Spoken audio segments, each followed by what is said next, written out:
Founder है अगर वो कंटेंट से अगर पैसा बनाना चाहता है तो क्या क्या वेज हो सकते हैं उसके पास कंटेंट से पैसा बनाने के लिए? टाइटल थंबनेल बहुत इंपॉर्टेंट है कंटेंट क्रिएशन में, उसकी मास्टरी अलग लेवल है। मैंने टाइटल थंबनेल डाला, एक दिन में आप करोड़पति कैसे बन सकते हो, आओ सिखाता हूँ, लोग क्लिक कर देंगे। लेकिन अंदर जब मैंने कंटेंट क्रिएशन स्टार्ट किया ना भाई, तो बंगला लेना है, गाड़ी खरीदनी है, घर खरीदना है, तो जॉब से नहीं हो पाएगा। सुबह से लेकर रात तक सिर्फ एक जगह बैठ के किसी और के लिए काम कर पाएगा। मुझे समझ में आ कि मैं वो इंसान नहीं बनूंगा। रील देखता हूँ मैं, बहुत सारी लड़कियों से पूछते हैं कि आपका फ्यूचर हस्बैंड की सैलरी कितनी होनी चाहिए, वो कि 100 करोड़। कह रहा था मंगल भाव।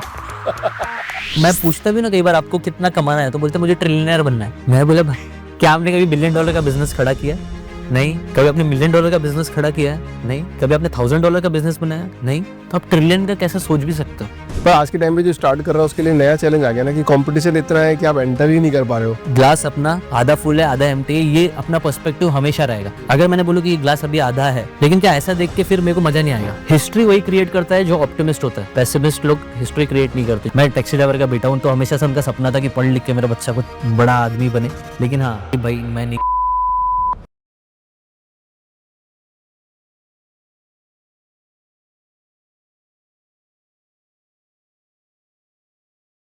ईशान भाई, बहुत बहुत स्वागत है आपका थैंक यू। फाउंडर्स टीम के अंदर।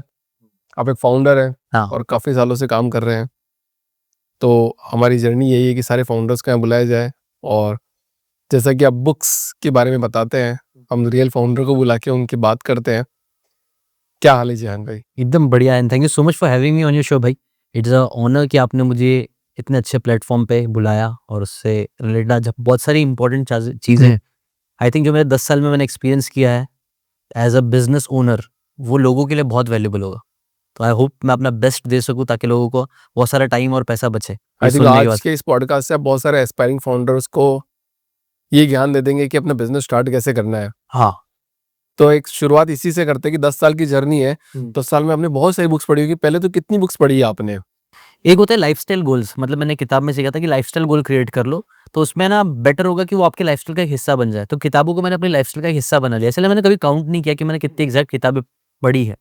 मैं चाहता था कि मैं हर दिन कुछ ना कुछ सीखता रहूं स्मार्ट लोगों से, है ना। सो वो एक मेरी लाइफस्टाइल में आया। बाकी नंबर्स में अगर बताने जाऊँ तो सीकेन चैनल पे मैंने 700 के ऊपर किताबों की समरीज डाली है। 700 बुक्स? 700 बुक्स पिछले 10 सालों में। तो अभी आने वाले 1 महीने में मेरा सीकेन को 1 डेकेड होने वाला है। तो 2015 के दिसंबर में मैंने स्टार्ट किया था अपना चैनल, और अब 2025 का दिसंबर आने वाला है। तो आई थिंक 10 साल की जर्नी रही है। तो there is lot of things that I have learned in this journey जो बहुत हेल्पफुल होगी लोगों के लिए। Slow and steady win the race वाला जो कहावत है वो सही है। एग्जैक्ट। तो एक बात बताओ कि ये ना 10 साल में ऐसी 5 बुक के नाम लो जो इंटरनेट पे वायरल नहीं है बट आपने पढ़ी है। ओके। बिजनेस रिलेटेड बुक जो इंटरनेट पे वायरल नहीं है बट आपने पढ़ी है। एक बुक आ रही द मोटिव, लीडर्स के लिए, बिजनेस ओनर्स के लिए बहुत अच्छी बुक है। एक बुक है no bullshit on marketing, Kennedy की बुक है।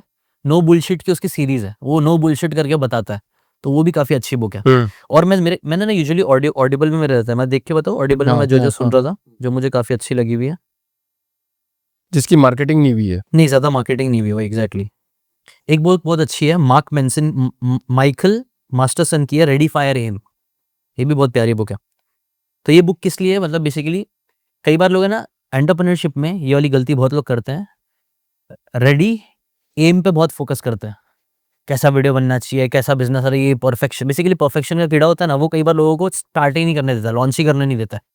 और मैंने इतने सारे लोगों से मैं मिला हूँ, जो मैं खुद भी था, मुझे एक प्रोडक्ट लॉन्च करना था, मैंने 2 साल ले लिया, बट वो प्रोडक्ट 2 महीने में हो सकता था लॉन्च। करेक्ट। और फीडबैक के बाद उसको जल्दी सही कर सकते थे, लेकिन मैंने 2 साल लिया।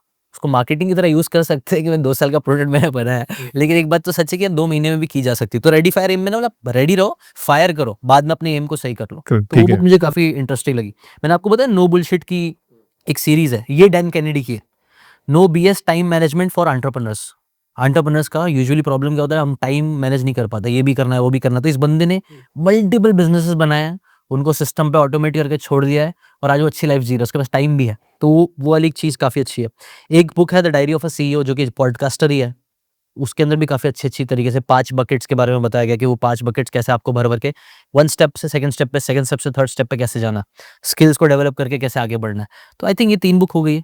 अगर कंटेंट बिजनेस और कंटेंट को एक और चीज को मिला तो एक बोनस बुक बता दो, तो सुपर फैंस है। सुपर फैंस हाँ। क्या है उस बुक में? बेसिकली ना ये मेरी बिजनेस की स्टार्टिंग का कोर भी है, तो ये चीज़ आई थिंक मज़ा आएगा।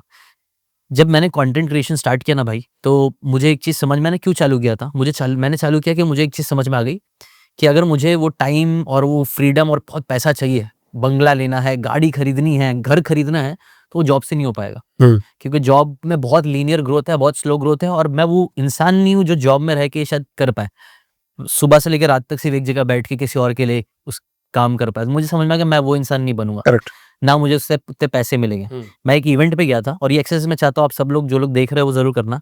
ऐसे एंटरप्रेन्योर्स है तो भी अच्छी बात है, कर लेना। तो उस स्टेज पे ना उस बंदे ने बोला कि आपकी ड्रीम कार कौन-सी है? तो मैक्सिमम लोगों को तो पता भी नहीं था उनकी ड्रीम कार कौन-सी है। करेक्ट। फिर कुछ लोगों को पता था, तो उनसे पूछा गया कि भई ये ड्रीम कार का कॉस्ट कितना होगा? तो वो नहीं पता था लोगों को। कुछ लोगों को जो को पता था उनसे पूछा गया कि भई ये तेरे को ड्रीम कार कमाने के लिए तेरे को लगता है कितना टाइम लगेगा? हाँ। या जो अभी तू कर रहा है उससे कमा भी पाएगा? तो वो क्वेश्चंस जो थे ना उसने पूछा ना, उसने ना मेरा दिमाग काफ़ी खोला कि हाँ यार, मैं सोच रहा था कि मैं जॉब करके ये सब कर लूँगा, फरारी ले लूँगा, कैसे आएगी? 3 करोड़ की गाड़ी कैसे आएगी? 20-20, 30-30 हज़ार रुपए, अगर आप 50,000 रुपए 80 साल सेव करते हो, कमाते नहीं हो, सेव भी करोगे तो भी 80 साल के ऊपर लग जाएगा 3 करोड़ की गाड़ी लेने में, ऑन कैश डायरेक्ट लेना है तो। तो वहाँ से मेरा दिमाग गणित सुन के, हाँ यार, तो इससे तो नहीं हो पाएगा जॉब से, तो क्या करना पड़ेगा? तब वहाँ से समझ में आया कि नहीं, बिज़नेस करना पड़ेगा। अगर आपको एक्स्पोनेंशियल ग्रोथ, अगर आप मेहनत करने के लिए रेडी हो, एक्स्पोनेंशियल ग्रोथ चाहिए तो बिज़नेस करो। अब बिज़नेस करने के लिए यूजुअली मेरे दिमाग की लिमिटेशंस तो यही थी कि पैसा चाहिए, ये चाहिए, वो चाहिए, तो कैसे होएगा? तो तब मैंने सोचा कि यार यूट्यूब भी तो एक तरीके का बिज़नेस है। एसेट, मैंने एक बुक पढ़ी थी रिच डैड पुअर डैड, शायद आपने सुनी हो, रॉबर्ट कियोसाकी की बुक। तो उसके अंदर एक लेसन मुझे बहुत पसंद आया था कि जो अमीर बनना है तो एसेट्स बनाओ। जितने आपके पास एसेट्स होंगे, कोई भी वो चीज़ जो आपकी जेब में पैसा डाल रही है आपका एसेट है। करेक्ट। जितने एसेट है, जितना पैसा आएगा उतना आप अमीर बनोगे, एज़ सिंपल एज़ दैट।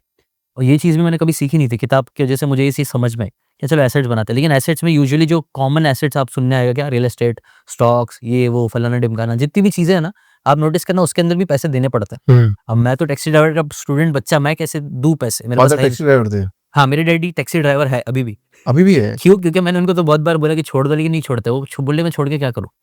अभी जाते हैं लेकिन ऐसा टाइम पास के लिए जाते हैं, क्योंकि उनके दोस्त यार बने हुए, कम्युनिकेशन होता है। कम्युनिकेशन, वो कम्युनिटी बन गई इनकी एक तरह से। हाँ, हाँ, तो वहाँ जाते हैं, अभी भी जाते हैं, तो मना करता हूँ, लेकिन ठीक है, मैं टैक्सी ड्राइवर का बेटा हूँ, तो हमेशा से उनका सपना था कि पढ़ लिख के मेरा बच्चा कुछ अच्छा करेक्ट। बड़ा आदमी बने। लेकिन हाँ, एक टाइम पे मैं रिबेलियस हो गया, मैंने बोला कि भाई मैं नहीं कर पाऊँगा अब्बा ये, मुझे अपना कुछ करना है, और मैंने तब यूट्यूब चूज़ किया। यूट्यूब को मैं बता रहा हूँ क्यों यूट्यूब चालू किया। यूट्यूब को सिर्फ मैंने इसलिए नहीं चालू किया कि मुझे कंटेंट क्रिएटर बनना था। मैंने यूट्यूब को हमेशा बिज़नेस की तरह देखने का सोचा है। एटलीस्ट मेरे दिमाग में था कि इससे बिज़नेस बनेगा। मैंने एक आर्टिकल पढ़ा था, 1000 ट्रू फैन्स, और यहाँ पे अपनी वो बात कनेक्ट हो रही है सुपर फैन्स की। 1000 ट्रू फैन्स का एक आर्टिकल था जो 10 साल पहले बहुत वायरल हुआ था। उसका कॉन्सेप्ट सिंपल सा था कि अगर आपको बहुत अमीर बनना है ना, तो आपको है ना बहुत सारे लोगों की ज़रूरत ही नहीं है। आपको सिर्फ 1000 ट्रू फैन्स चाहिए। 1000 ऐसे लोग जिनकी लाइफ में आप वैल्यू ऐड कर रहे हो। अगर 1000 लोग ऐसे हैं जिनको आपने इतना दिया है, इतनी मदद की है अलग-अलग तरीके से, नॉलेज के थ्रू, प्रोडक्ट के थ्रू, जिसके भी थ्रू, कल अगर आप उनके लिए एक प्रोडक्ट बनाओ ₹1000 का, तो आपको नहीं लगता वो आपका खरीदेंगे? सुपर फैन्स है तो खरीदेंगे। तो 1000 लोग अगर सिर्फ ₹1000 का प्रोडक्ट भी खरीदते हैं, तो आप मैथ्स कर सकते हो, 10 लाख रुपए बन जाएंगे। करेक्ट। इतना पैसा, मैंने सोचा हाँ यार, इंटरेस्टिंग चीज़ है।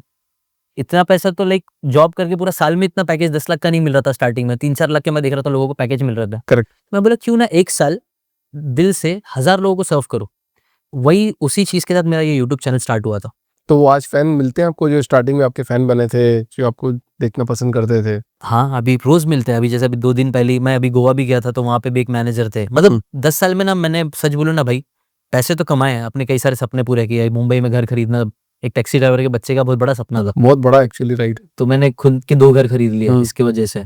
और वो जो मुझे जो चीज़ चाहिए थी ना, एक और कंटेंट से जो फ्रीडम, आज मैं हर सुबह उठ के डिसाइड कर सकता हूँ कि मुझे क्या काम करना है, किन लोगों के साथ काम करना है, कितनी देर काम करना है।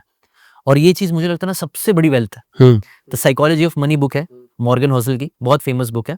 उसके अंदर उसने यही बोला, the truest and highest form of wealth क्या है? आप एक बिलियनर हो, ठीक है, अच्छी बात है। लेकिन अगर आप हर सुबह उठ के डिसाइड कर सकते हो आपको क्या काम करना है, किन लोगों के साथ काम करना है, कितनी देर काम करना है, तो आप ट्रूली वेल्दी हो। और मैं इस डेफिनेशन से अलाइन करता हूँ, मुझे पसंद। हाँ, आज मेरे को अभिषेक भाई से मिलना था, मुझे कोई बोलना नहीं, मैं आया। अब मैं जितनी देर पॉडकास्ट करना है, मेरा मन करे मैं करूँगा, चले जाऊँगा। करेक्ट। सो वो एक चीज़ मुझे हमेशा पसंद थी, और मुझे पता था वो चीज़ शायद जॉब से नहीं हो पाएगी। तो इसीलिए मैंने कंटेंट बनाया कि कंटेंट में वो फ्रीडम है। आज मैं जितना चाहिए उतना कंटेंट बनाऊंगा, अपनी मेहनत से बनाऊंगा, 10 बनाऊंगा, नहीं मन करा तो एक भी नहीं बनाऊं। तो आज से 10 साल पहले की अगर जर्नी स्टार्ट करी थी आपने, हाँ, तो 10 साल पहले भी कंटेंट क्रिएशन का सेम माहौल था क्या, या आज डिफरेंट है कुछ? हाँ, डिफरेंट, ऑब्वियसली डिफरेंट क्या हुआ है। डिफरेंट है, मतलब जैसे आज स्टार्ट करते तो क्या क्या करते, 10 साल पहले कर रहा था तो क्या डिफरेंस था? डिफरेंस ये था ना, 10 साल पहले और चैलेंजिंग था। कंटेंट बनाना मेरे लिए काफ़ी ज़्यादा चैलेंजिंग था, बहुत सी चीज़ें जो आज थोड़ी आसान हो गई है मुझे लग रहा है, ठीक है? जैसे कि फॉर एग्ज़ाम्पल 10 साल पहले मुझे अगर एक ऑडियो रिकॉर्ड करने के लिए, मैं एक चौल के घर में रहता था, चाहिए तो मैं फ़ोटो ये सब भेज दूँगा। चौल का छोटा-सा घर था, वहीं पे मैं बहुत आवाज़ें होती थी, कभी बिल्ली की आवाज़, कोई बच्चा रो रहा है, तो जब रिकॉर्डिंग करना होता था ना, तो बहुत डिस्टर्बेंसेस आते थे और वो डिस्टर्बेंसेस में काफ़ी प्रॉब्लम्स होती थी। बट हाँ, आज ऐसा हो गया ना कि आज एआई के टूल्स ऐसे आ गए हैं, मैं नहीं बोलूँगा वो बहुत सब खत्म सही कर देता है, लेकिन कंपैरेटिवली ऐसा अच्छा काम चलाओ तो डालने में हेल्प कर देता है। करेक्ट। तो ऐसे ही 10 साल पहले मैं बोलूँगा अपॉर्चुनिटी भी थोड़ी ज़्यादा थी, कंपटीशन थोड़ा-सा कम था। जैसे बुक समरीज़ के इतने चैनल्स नहीं थे। आज थोड़ा ज़्यादा चैनल्स हो गए, तो नेगेटिव साइड पे तो ये हुआ है, बट पॉजिटिव साइड पे ये हुआ है कि यार आज काम थोड़ा आसान हो गया, एडिटिंग करना थोड़ा आसान हो गया, स्क्रिप्ट राइटिंग तब मुझे बहुत ज़्यादा टाइम लगता था, आज मेरे पास ऐसे सिस्टम एसओपीज़ बन के रखे कि हाँ, हुक में मेरे को कैसा चाहिए, स्टोरी टेलिंग कैसी होनी चाहिए, क्या-क्या होना चाहिए, मैंने एक एसओपी क्रिएट करके रखा है मेरा।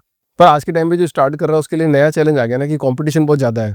हाँ, बट आसान है बट कंपटीशन इतना है कि आप एंटर ही नहीं कर पा रहे हो। हाँ, तो ये इसके ऊपर है ना, ये तो एक फिलोसॉफिकल क्वेश्चन हो गया। मुझे लगता है ना, ये ग्लास हाफ फुल और हाफ एम्प्टी, ग्लास अपना आधा फुल है, आधा एम्प्टी है, ये अपना पर्सपेक्टिव हमेशा रहेगा। करेक्ट। मैं अब अपना नज़रिया अपन उसको कैसा देख रहा है। अगर मैंने बोलूँ कि ये ग्लास अभी आधा है, तो ठीक है, आधा है, एकदम सच है। लेकिन क्या ऐसा देख के फिर मेरे को मज़ा नहीं आएगा? अगर मैंने एक चीज़ पढ़ी थी, मुझे बहुत अच्छी लगी थी, हिस्ट्री वही क्रिएट करता है जो ऑप्टिमिस्ट होता है। करेक्ट। पेसिमिस्ट लोग हिस्ट्री क्रिएट नहीं करते। जो पेसिमिस्ट होते हैं ना, वो बहुत ज़्यादा नेगेटिव साइड पे बहुत ज़्यादा जाने लग जाता है। अभी जैसे आप भी एक ऑप्टिमिस्ट हो कि Correct. मैं इतने मिलियंस ऑफ व्यूज लेके आऊंगा, अगर उसमें पैसे नहीं हो सकता यार, पागल है क्या, बहुत कंपटीशन है, तो आप बनाओगे ही नहीं, नहीं बनाएंगे, आप सही। काम ही नहीं करोगे, आपका मोटिवेशन नहीं होगा। पेसिमिस्ट लोग है ना, कई बार बहुत लॉजिकल होते हैं, उनके लॉजिकल आंसर्स बहुत सही होते हैं, लेकिन वो कभी हिस्ट्री क्रिएट नहीं करते, क्योंकि हिस्ट्री तो थोड़ा सन की इंसान ही करता है। करेक्ट। तो मतलब आप फाउंडर्स जिम के अंदर आए हो, सारे फाउंडर्स इस पॉडकास्ट को देखते हैं, चाहे वो एस्पायरिंग फाउंडर हो, मिड लेवल फाउंडर हो या बिलियनियर फाउंडर हो, तो सब इस चैनल को फॉलो करते हैं कि यार क्या नया प्रोडक्ट आया, क्या नई चीज चल रही है। तो सारे एंटरप्रेन्योर्स के लिए क्या कंटेंट क्रिएशन इज कंपलसरी आज के टाइम पे या नहीं है? I think this is 110% compulsory. आपको कंटेंट आज बनाना ही पड़ेगा, मेरे हिसाब से कोई ऑप्शन और ज्यादा है ही नहीं। क्योंकि अगर आप देखोगे एड्स का कॉस्टिंग बढ़ते जा रही है। मैं पर्सनली जितने लोगों से मिला हूं, जो लोग सिर्फ एड्स चला रहे हैं ना, उनका बहुत प्रॉब्लम बढ़ते जा रही है। कस्टमर्स आ रहे नहीं है, अलग अलग एजेंसीज में जा जाके परेशान है। वो लोग खुद बोलते हैं कि भाई, अभी जैसे फॉर एग्जाम्पल मैंने 1.5 लाख 2 लाख लीड्स जनरेट किया, ज्यादा फोकस भी नहीं किया, फिर भी मेरे पास 1.5-2 लाख की लीड्स है। और मुझे पता है आज मेरे पास ऐसा सिस्टम है, कल मुझे 10,000 लीड्स चाहिए ना भाई, मैं अपने कंटेंट के थ्रू जमा कर लूंगा। 10,000 लीड्स, कर 10,000 लूंगा। तो बहुत ज्यादा होती है जी हमें। हो जाएगा ना, मेरा 2-3 चैनल्स है। हाँ। मतलब मैंने ऐसे नहीं कर दिया हूँ, हाँ। ऐसा जादू नहीं है, हाँ। मेहनत लगी थी इसको भी ऐसा सिस्टम की तरह देखो। तो मैंने एक वीडियो से 7,000 लीड जनरेट करी थी जब मुझे चाहिए था। 7,000 लीड जनरेट करी है? एक वीडियो से मेरा 7,000 लीड जनरेट हुई थी, लेकिन उसके पीछे प्लान थी। 2 वीडियो बना के रखा था मैंने। एक वीडियो पहले उसकी, एक वीडियो की हाइप थी, फिर वो वीडियो की हाइप थी, 3 तरीके से हुआ। लेकिन फिर वो जो हाइप में मैंने लोगों से मांगा, ईमेल आईडी, आपका फोन नंबर दीजिए अगर आप इसमें इंटरेस्टेड हो, 7,000 लीड्स आ गई। उसके लिए मुझे पैसे खर्च नहीं करने पड़े।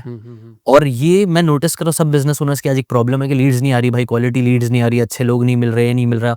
मैं बोलता हूँ ना, आप ना ऑर्गेनिकली कंटेंट बनाना चालू करो, कितने लीड्स आएंगे वो सब बात छोड़ो, बन जाएंगे। एक टाइम बाद आपका थोड़ा सा ब्रांड बन गया ना, आएंगे। जैसे कि आप कंटेंट बना रहे हो, करेक्ट। आपको आपके पास लीड्स की कमी पड़ेगी अगर आप सच में सोच लो कि नहीं, लीड्स ही मुझे चाहिए, तो आप बना लोगे। आपको सिर्फ टॉपिक्स और वीडियोस और बनाने हैं, पर उतना टाइम देना पड़ेगा पहले। बस टाइम तो हर जगह देना पहले सिर्फ टाइम देना है। एग्जैक्टली, टाइम तो मुझे लगता है सब हर जगह देना ही पड़ेगा आपको। हाँ। अभी जैसे मैंने एक किताब से सीखा था, एलेक्स हरमोजी की 100 मिलियन लीड्स। उसकी किताब में उसने बताया कि 4 तरीके से उसने बोला कि आपके बिजनेस में सब चीज छोड़ दो, आइडिया, फाउंडिंग, टीम मेंबर, सब कुछ को सेम रखो, सिर्फ द अमाउंट ऑफ लीड्स अगर आप डबल कर लो। मतलब अगर आपकी दुकान है, उस दुकान पे पहले सिर्फ 10 लोग आ रहे थे, तो आपका इतना अमाउंट बिक रहा था। अब 10 से सिर्फ डबल 20 लोग आएंगे, तो सब कुछ सेम है, फिर भी ज्यादा बिकेगा। करेक्ट। तो ज्यादा लोग को लेके आओ। तो ज्यादा लोग को कैसे लेके आओगे? ज्यादा लोग को लाने के 4 तरीके उसने फेमसली बताया। एक तो हो गया वार्म, जो आपके पास ऑलरेडी है ऑडियंस, आपके कॉन्टैक्ट व्हाट्सएप में, फेसबुक में, जिसके साथ आपका ऑलरेडी कनेक्शन है, मे बी उनको पिच करो, वहां से आ सकते हैं। या तो एक कोल्ड, मतलब आपने कोल्ड कॉलिंग की, इससे डेटा ले लिया, उनको आप फोन करके डोर टू डोर कर रहे हो, जो भी चीज कर रहे हो वो कर सकते हो। थर्ड है सोशल मीडिया, जहाँ पे जैसा भी हम जो बना रहे हैं, अभी यहाँ पे बिजनेस ओनर्स है, अगर आप बिजनेस ओनर हो, आप कंटेंट, जैसा मेरा एक कोर्स है कंटेंट क्रिएशन का, अगर आप कंटेंट क्रिएशन सीखना चाहते हो तो आप अपना नंबर डाल दीजिए या फिर अपना ईमेल आईडी डाल, मिल जाएंगे मेरे को लीड्स। एब्सोल्युटली। थर्ड तरीका ये है। फोर्थ हो गया आपने एफिलिएट्स क्रिएट कर लेना। मतलब मेरे बिहाफ में कुछ लोगों को क्रिएट करना जो मेरी मार्केटिंग कर रहा है, जो लीड्स लेके आ रहा है। अब वो किस भी तरीके से लेके आ रहा है, लेकिन ये भी, तो ये 4 तरीके से आप लीड्स लेके आ सकते हो। राइट। और तो इस हाँ, मतलब इसमें एक छोटी सी बात है कि आपने भी आपका बिजनेस स्टार्ट किया समरी बोर्ड करके, हाँ, तो क्या प्रोबेबिलिटी है कि कोई एक नया फाउंडर बिजनेस स्टार्ट कर रहा है और एक आज आप स्टार्ट करो नया, तो आपके सक्सेस होने की प्रोबेबिलिटी क्या रहेगी और उसके सक्सेस होने की प्रोबेबिलिटी क्या रहेगी? बहुत ज़्यादा मेरी है। हम्म। क्योंकि मेरे को अभी, मैंने ऑलरेडी कंटेंट बना-बना के उनको नर्चर करके मैंने इतने साल से बुक समरीज़ की नॉलेज दी है, ठीक है? इतना मैंने उनको बुक को सिखाया। मेरा सिस्टम इतना अच्छा है कि अभी मैं मतलब अभी मैं हर हर हफ्ते एक वीडियो बना रहा हूँ और वीडियो के एंड में पूरा मेरा समरी बोर्ड का सब्सक्रिप्शन आप ले सकते हो और वहाँ से कन्वर्जन आते जा रहा है। मेरे को एड्स पे स्पेंड करने की ज़रूरत नहीं पड़ रही है। करूँगा, ऐसा नहीं है। ये जो 4 तरीके मैं बताया, क्यों एक पे टिके रहना, सब पे टिके रहो, लेकिन मेरा प्राइमरी ऑर्गेनिक है, क्योंकि उससे मैं ट्रायल एंड एरर कर सकता हूँ। करेक्ट। अगर मेरे पास ऑर्गेनिक नहीं होता तो मुझे बर्न करना पड़ता, और बर्न करने के लिए पैसा चाहिए। करेक्ट। वो आज मैंने, आपको पता है, मैंने पिछले 10 सालों में अलग-अलग तरीके सब ट्राई किया हूँ। मेंबरशिप वेबसाइट बना के बेची है, खुद का वेबसाइट बना के बेचा, सर्विस बेचा, प्रोडक्ट बना के बेचे अलग-अलग। तो मैंने बहुत सारे एक्सपेरिमेंट्स में कर पाया जिसके लिए शायद करोड़ों रुपए मुझे चाहिए होते थे। करेक्ट। लेकिन मुझे ज़रूरत नहीं पड़ी क्योंकि मेरा कंटेंट है, वहाँ से मेरे को लीड आ रही, वहीं पे मैं ट्रायल एंड एरर करके देख रहा हूँ जम रहा है नहीं जम रहा है। सो वो सारी फ्लेक्सिबिलिटी मिल पाई क्योंकि मेरे पास कंटेंट था। अगर मेरे पास कंटेंट क्रिएशन का बेस नहीं होता तो आज मैं यहाँ टिका नहीं होता। बिज़नेस में तो मतलब मैं नहीं कर पाता था इतना, जितना मैंने एक्सपेरिमेंट, जितना मैंने लीड्स बर्बाद भी करी है। चलो ठीक है, वो किसी को कौन जैसे एंटरप्रेन्योर है हाँ, वो कैमरा को फेस नहीं कर सकते हैं, हाँ, मतलब मैंने तो देखा इतने फाउंडर से बात करी तो पता चला कि वो कैमरा फेस बहुत मुश्किल होता है उनके लिए। हाँ, काम में बहुत अच्छे होते हैं, हाँ, ऑपरेशन बहुत अच्छा करते हैं, बट कैमरा फेस नहीं कर सकते, तो वो कंटेंट क्रिएशन की जर्नी में कैसे आएंगे फिर? हाँ। तो आई थिंक हर चीज़ है ना, इसके लिए मैंने जो एक चीज़ सीखी है, एनएलपी, न्यूरो लिंग्विस्टिक प्रोग्रामिंग बोलते हैं इसको। क्या होती है ये? एनएलपी आप देखोगे, टोनी रॉबिन्स ये सबको जानते हो? टोनी रॉबिन्स है, जितने भी बड़े कोचेज़ हैं जो लोगों की लाइफ बदलते हैं ना, वो लोग कहीं न कहीं एनएलपी का यूज़ करते हैं। ठीक है, क्या होती है एनएलपी ये? एनएलपी मतलब न्यूरो लिंग्विस्टिक प्रोग्रामिंग। वैसे तो इसको सीडो साइंस भी कई सारे लोग बोलते हैं, बट टू बी ऑनेस्ट इसके पीछे मेरे को लॉजिक भी काफ़ी अच्छा लगा। मैंने खुद ने एक्सपीरियंस किया, इसको अच्छा लगा। अगर चाहिए ना, आप लोग ये खुद कर सकते हो अभी राइट नाउ। वीडियो को पॉज़ कर लेना। 3 चीज़ों, आपका जो भी गोल है, अगर आपके पास गोल है, मैं ये चीज़ कराता भी हूँ, लाइव कराता हूँ, जहाँ पे मैं बोलता हूँ आ जाओ, आराम से बैठ जाओ, सीधा बैठ जाओ, सिट स्ट्रेट, शोल्डर्स बैक, अपना पोस्चर, पहले तो लाइफ बदलना है ना, तो अपना पोस्चर बदलना चेंज करो। अपने पोस्चर आपको सीधा रखना, जितना आप रीढ़ की हड्डी सीधी रखते हो उतना ज़्यादा आपका ऑक्सीजन ब्रेन में जाता है, ठीक है? और वो आप ब्रेन आपका ना अच्छे तरीके से और परफॉर्म कर पाता है। वो करके ब्रीथ इन करो, जो मेडिटेशन है, जो हमारे रिलीजन, सारे रिलीजन मुझे लगता है सिखाते हैं, मेडिटेटिव स्टेट में जाओ, जहाँ पे आप है ना अपने, एक होता है एक पीएनएस होता है, पैरासिम्पैथेटिक नर्वस सिस्टम, एक होता है सिम्पैथेटिक नर्वस सिस्टम और एक होता है parasympathetic nervous system. Parasympathetic nervous system में बेसिकली जब आप काम डाउन हो जाते हो, सोने जाते हो, रिलैक्स स्टेट में जाते हो ना, उस स्टेट में जाते हो, तब हम फाइट या फ्लाइट मोड में नहीं रहते। यूजुअली आजकल लोगों की प्रॉब्लम क्या होगी कि हम फाइट या फ्लाइट मोड में हैं, करेक्ट। लड़ रहे हैं, हमेशा कुछ ना कुछ झगड़ा हो रहा है, स्ट्रेसफुल सिचुएशन में है। वो स्ट्रेस में ना अच्छा विजुअलाइजेशन नहीं होता है, अच्छी एनर्जी फ्लो नहीं होती है। तो उसके लिए जाने के लिए सिंपल सा टेक्निक है, अब भी आप लोग कर लेना। आंखें बंद करना, सीधा बैठ जाओ, सिर्फ 3 बार 4-3-7 मेथड, 4 काउंटिंग तक ब्रीथ इन करना। मैं चाहता हूँ आप भी करो भाई। ठीक है। 4 काउंटिंग तक आराम से ब्रीथ इन करना, 3 काउंटिंग तक होल्ड करो और 7 काउंटिंग तक ब्रीथ आउट करो। ठीक है। इसको 3 बार कर लो बस, और आप नोटिस करना अपने अंदर अब भी आप थोड़ा-सा और शांत हो जाओगे, क्योंकि आपका पीएनएस एक्टिवेट हो जाएगा। यूजुअली कई बार लोगों को नींद नहीं आती क्योंकि उनका लॉजिकल ब्रेन बहुत काम कर रहा होता है। करेक्ट। फाइट या फ्लाइट, अभी यहाँ से ये करना है, वो करना है, वो करना है। सिर्फ 3 लंबी सांसें लोगे ना, और आप चाहिए तो आप मॉनिटर लो। एक डॉक्टर ने वीडियो बनाया था जहाँ पे उसने ब्रीदिंग को ही सिर्फ मॉनिटर करा कि कैसे हार्ट रेट कम हो जाता है और आप लिटरली कामिंग स्टेट में जाते हो। तो वो स्टेट करने के बाद आपको विजुअलाइज करना है जो आपका गोल है, जो आपको अचीव करना है। क्योंकि जब तक आपको ये क्लैरिटी नहीं रहेगी कि मुझे कहाँ जाना है, क्या चाहिए मुझे लाइफ में, तब तक आप सिर्फ, आपका दिमाग मंकी माइंड यहाँ से वहाँ कूदता रहेगा। करेक्ट। तो काम डाउन होके आपको क्या एग्जैक्टली गोल है, जो भी आपका गोल है कि मुझे मेरी कंपनी को मे बी 100 करोड़ तक पहुंचाना है, जो भी आपको, उससे रिलेटेड कुछ विजुअल्स है क्या आपके पास? Is there something that you can see? Is there something that, आवाज भी हो सकती है कई लोगों को, जैसे कई लोग, आपने नोटिस किया होगा मूवीज में या सेलिब्रिटीज लोग ऐसा बोलते हैं कि मैं स्टेज पे गया, लोग मेरे लिए तालियां बजा रहे हैं, ये मैंने विजुअलाइज किया था, मैंने पहले सोच के रखा था एक टाइम बाद और वो हुआ। Correct. तो यूजुअली कैसा होता है ना कि वो हुआ, क्या हुआ उसके पीछे नहीं जाते, बट बात ये है ना कि उसको पता था उसको क्या चाहिए, उसको पता था कि हाँ उसको एक दिन स्टेज पे जाना है, और वो जो फीलिंग था ना, उसको वो फीलिंग अट्रैक्ट कर रही थी, इसलिए वो इतना ज्यादा मेहनत कर पाया। तो एनएलपी यूजुअली क्या होता है, सिंपल वर्ड्स में, यहाँ पे ना आप अच्छी इमेजेस को अपने ब्रेन में इम्प्लांट करते हो जो आपके गोल्स पुल करते हैं। अच्छी फीलिंग्स, इमेजेस, साउंड। हमारा ब्रेन सिर्फ इस पे काम करता है, 5 सेंसेस पे काम करता है। जितनी भी इंफॉर्मेशन है सब हम ये 5 सेंसेस से ले रहे हैं। या तो मैं देख रहा हूँ आपको, सुन रहा हूँ, फील कर रहा हूँ कुछ, और यही सारी चीज हमारी जाके मेमोरी बनती है। उस मेमोरी पे ही हम सारे डिसीजन लेते हैं। तो थोड़ा सा ज्यादा हो जा रहा है, लेकिन सही है। हाँ बोलो बोलो, आप समझ- सुन रहा हूँ। हाँ तो है ना, ये सारी मेमोरी जो हमारे दिमाग में पड़ी है ना, वो इनके बेसिस पे ही पड़ी हुई है। कोई एक इंसान अगर आपको, कई बार आपने नोटिस करा, कोई एक इंसान को देखते ही चिढ़ होती है। क्यों? क्योंकि हमने, हमारे ब्रेन ने उसकी इमेज को, उसकी सब मोडालिटीज को स्टोर करके रखा है उस नेगेटिविटी से में भी। जैसे कपिल शर्मा आज जोक मारेगा, सबको हंसी आएगी। सेम जोक आपका कोई एक दोस्त मारेगा, आपको हंसी नहीं आएगी। नहीं आएगी, क्योंकि प्रोग्रामिंग ऐसी हो गई है। हाँ, इसको बोलते सबको, वो प्रोग्रामिंग हमारी ऐसी हो गई है ना कि भाई ये कॉमेडी इंसान है, अरे ये बहुत फनी इंसान है। करेक्ट। वो कुछ भी बोलता है हंसी आती है। वो कुछ भी बोलता है इसलिए हंसी नहीं आ रही, क्योंकि आपने आपके ब्रेन में वो मेमोरी स्टोर हो चुकी है। उसने मे बी एक बार बहुत अच्छा जोक मार दिया, या 10 वो सेट हो गया। वो सेट हो गया कि ये ट्रिगर बन गया। इसको एंकरिंग बोलते हैं एनएलपी में। ट्रिगर हो गया वो बंदा। अब जब भी उसको देखता है तो हंसी आती है। जैसे मैंने ये चीज आपने देखना, कपिल शर्मा जब सीरियस रोल भी करता है तो भी लोग हंसते हैं। सही बात है। अब और वो रोमांटिक रोल करता है तो भी फनी लगता है। लोग कमेंट करते हैं कि भाई आप तो रोमांस में भी फनी लग रहा हो। वो चाह रहा नहीं, वो ऐसा कर रहा। वो ऑटोमेटिकली लोगों ने अपना परसेप्शन बना लिया है कि ऐसा ही दिखता है, ऐसा ही Perception. परसेप्शन बना लिया है। एनएलपी में ना परसेप्शन एक बहुत बड़ा गेम है। एनएलपी का कोर सिद्धांत ये है कि एवरीथिंग इज परसेप्शन। हाँ, हर एक चीज आपका परसेप्शन। ये प्रोडक्ट अच्छा है बुरा है, परसेप्शन है। ये आईफोन अच्छा बुरा नहीं है, आईफोन लग्जरीज के साथ परसीव कराया गया है। Correct. अच्छे विजुअल्स दिखा के, अच्छे एड्स बना के, मतलब अच्छे विजुअल्स दिख रहे हैं ना, एस्थेटिकली कि ऐसा प्लीज। मेरा वीडियोस ऐसा बनेगा, अच्छा बनेगा। हाँ, तो मार्केटिंग के ऊपर एक बहुत फेमस है वुमेन, उनका मैंने बुक का भी बनाया था। उन्होंने इसके बारे में बात की थी। एड्स वेड्स जो इतने लग्जरी क्यों दिखाता है? क्योंकि वो अच्छी फीलिंग से कनेक्ट करना चाहता है। जितने भी बड़े ब्रांड्स है ना, वो लोग ज्यादा फैक्चुअल बातों पे फोकस नहीं करते, वो ज्यादा इमोशंस पे फोकस इमोशंस पे करते हैं। फोकस करते हैं। McDonald, I am loving it, मतलब उनको सुनते ही वो हैप्पीनेस को अटैच करना चाहते हैं दिमाग से। कोको कोला ठंडा, मतलब कोको कोला ठंडा, इस वर्ड को उन्होंने मार्केटिंग कर करके उस साउंड को अटैच कर दिया। तो जब भी आप ठंडा सुनोगे आपको कोको कोला का ध्यान आएगा। ये सब कुछ की प्रोग्रामिंग है। करेक्ट। वो लिटरली वो लोग प्रोग्राम कर तो रहे ये हैं। कोई भी कर सकता है, कोई भी फाउंडर कर सकता है, बट उसको थोड़ा समझ आना चाहिए कि कौन सा वर्ड पकड़ना है, कौन से वर्ड से लोगों को अट्रैक्ट करना है। ये हो गया ब्रांडिंग। हाँ, जैसे मैं फाउंडर्स, हाँ, कोई फाउंडर्स का नाम लेगा तो फाउंडर्स ड्रीम आएगा।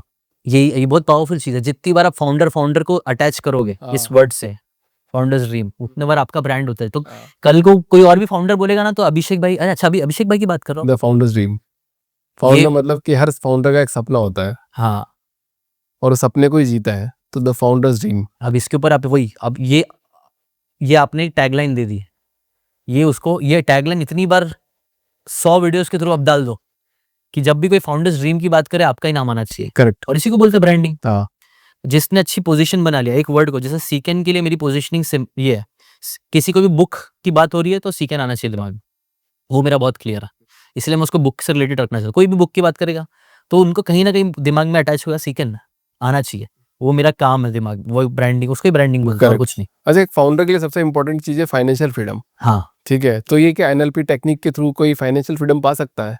और क्या होती है फाइनेंशियल फ्रीडम आपके मायने में? क्या होती है? क्या घर गाड़ी बंगला खरीदना ही फाइनेंशियल फ्रीडम है? नहीं, साइकोलॉजी ऑफ मनी का ही एक चैप्टर है जिसमें ना एक ऑथर रहता है, वो एक बड़े बिलियनर की पार्टी में जाता है, और वो पार्टी में जाने के बाद है ना, वो उसका जो दोस्त रहता है ना, वो उसको बोलता है कि तेरे को पता है ये जो बिलियनर है वो 1 महीने में इतना कमाता है जितना पूरी जिंदगी में तूने नहीं कमाया। तू कितना कमाता है? तो उसने ऐसे डायलॉग में वो बोलता है, ठीक है, आई हैव इनफ, मेरे पास जितना है मैं उसमें संतुष्ट हूँ। प्रॉब्लम कई बार क्या होती है लोगों की कि दे जस्ट चेज, 100 मिलियन कमा लिया, फिर 200 मिलियन कमाना है, फिर 10 मिलियन कमाना है, लेकिन वो चेज कभी खत्म नहीं होती। एक इंसान को उसका इनफ पता होना चाहिए। करेक्ट। और जब तक आपको अपना इनफ पता नहीं होगा ना, आप हमेशा भागते रहोगे। तो उस चैप्टर का क्रक्स ये था कि know your enough. Financial freedom अगर आप डिफाइन करना चाहते हो, अचीव करना चाहते हो, तो डिफाइन कर लो क्या है। करेक्ट। क्या मैं 1 करोड़ महीने के कमाऊंगा तो क्या मेरे लिए ये इनफ होगा? 1 करोड़ में फिर वो आप उसको चाहिए तो कैलकुलेट भी कर सकते हो। आजकल तो 1 करोड़ ऐसा बना दिया है कि 1 करोड़ हलवा है। 1 करोड़ कमाऊंगा, 1 करोड़ कमाऊंगा, 1 करोड़ कमाऊंगा। रील देखता हूँ मैं, बहुत सारी लड़कियों से पूछते हैं हाँ, कि आपका फ्यूचर हस्बैंड की सैलरी कितनी होनी चाहिए? बोलती 100 करोड़। कहता मंगल भव। तो ये 100 करोड़, 200 करोड़, 500 करोड़, 1 करोड़। भाई मैं, आप एकदम सही बोल रहे हो। लोग इतने मतलब डिल्यूजनल में भी है कई बार कि मैं पूछता भी ना कई बार, आपको कितना कमाना है? तो बोलते मुझे ट्रिलियनर बनना है। मैं बोला भाई, क्या आपने कभी $1 बिलियन का बिजनेस खड़ा किया? नहीं। कभी आपने $1 मिलियन का बिजनेस खड़ा किया है? नहीं। कभी आपने $1,000 का बिजनेस बनाया? नहीं। तो आप ट्रिलियन का कैसे सोच भी सकते हो? मतलब एक होता है कि एस्पिरेशन, विजन, एक होता है गोल्स। मैंने 2 चीज़ का डिफरेंस आपको समझ में आना बहुत ज़रूरी है ज़िंदगी में, अगर आपको आगे बढ़ना है। आपका विजन क्या है और आपके गोल्स क्या है? विजन थोड़े ऊट-पटांग हो सकते हैं हाँ, कि मुझे ना दुनिया से गरीबी खत्म करनी है, ये मेरा विजन है। हाँ, बहुत खतरनाक है, कभी खत्म नहीं होएगा। ये लेकिन ये मुझे डायरेक्शन देगा, सही बात है। डायरेक्शन होना ज़रूरी है। लेकिन गोल्स छोटे होने चाहिए। गोल्स कैसे होने चाहिए कि भाई पूरी दुनिया की गरीबी खत्म करना है, लेकिन वो ऐसे ही नहीं होएगी। पहले खुद की करूँगा। हाँ, अपने घर की गरीबी खत्म करता हूँ, चलो अपने रिश्तेदारों की गरीबी खत्म करता हूँ, एक काम करता हूँ अपने शहर की गरीबी खत्म करता हूँ। इतना कर लोगे क्या? ऐसे गोल्स छोटे माइलस्टोन की तरह होने चाहिए, विजन बड़ा होना चाहिए, क्योंकि विजन अगर छोटा रहेगा तो फिर एक टाइम मतलब थक जा आप बोल जाएगा बस मुझे 100 लोगों की गरीबी खत्म करनी है, यही मेरा सपना है। तो हो जाएगा, उसके बाद क्या करोगे? फिर आप खालीपन महसूस करोगे। तो इसीलिए बोलते हैं विजन कभी भी ऐसा रखो जो थोड़ा ऊट-पटांग सा हो, कभी खत्म नहीं होगा विजन। लेकिन आपको ज़िंदगी भर का एक पैशन रहेगा कि आज आज फिर किसी की गरीबी खत्म करनी है। मतलब एक वो होना चाहिए ना जिस्ट, वरना आपको ज़िंदगी जीने में मज़ा नहीं आएगा। मज़ा नहीं आएगा। मैंने एक चीज़ 10 साल में ना जो सीखी है, कंटेंट और बिज़नेस, तो हमारा दो बात हो रही है कंटेंट और बिज़नेस की। कंटेंट चलता है स्टोरीज से, बिज़नेस भी चलता है, आपको पता है कहानी से बहुत अच्छा बिज़नेस चलता है। हाँ, अगर एक रिसर्च हुई थी, मैं उनका नाम बता दूँगा। उन लोगों ने ना एक रिसर्च करी थी जहाँ पे उन्होंने